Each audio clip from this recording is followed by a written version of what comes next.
Welcome back, brothers and sisters, to Desire of Ages, our series. Hope you're well. So, in the last episode, we saw how, people again and again asked Jesus, "Why do you allow despiteful usage?"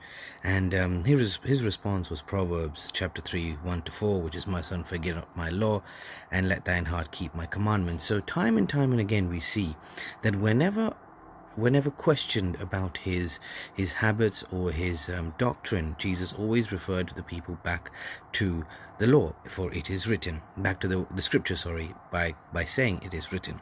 So we continue Desire of Ages 89, paragraph 6. For the time when the parents of Jesus found him in the temple, his course of action was a mystery to them. He would not enter into controversy, yet his example was a constant lesson. He seemed as one who was set apart. His hours of happiness were found when alone with nature and with God. Whenever it was his privilege, he turned aside from the scene of his labor to go into the fields, to meditate in the green valleys, to hold communion with God on the mountainside or amid the trees of forest. The early morning often found him in some secluded place, meditating, searching the scriptures, or in prayer. From these quiet hours he would return to his home to take up his duties and to give an example of patient toil. The life of Christ was marked with respect and love for his mother. Mary believed her heart that the holy child born of her was the long-promised Messiah, yet she dare not express her faith. Throughout his life on earth, she was a partaker in his suffering.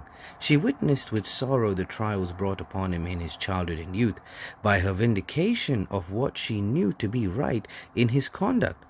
She herself was brought into trying positions. She looked upon associations of the home, and the mother's tender watch care over her children as of vital importance in the formation of character. The sons and daughters of Joseph knew this, and by appealing to her anxiety, they tried to correct the practices of Jesus according to their standard. So again, we see Jesus' brothers and sisters, they wanted to bring him to their standard, the standard of man, the traditions and the custom of man, rather than listening to him and elevating themselves to the standard of God. Also, brothers and sisters, something we can learn from Jesus is in the mornings, brothers and sisters, find a secluded place, meditate, search the scriptures, and get into prayer. Something I used to do previously. I used to wake up very early in the morning and take some time with God. But life's toils, you get so tired, you wake up a bit late. But brothers and sisters, I urge you, wake up early in the morning and go to your garden or wherever you can in nature and spend time with God.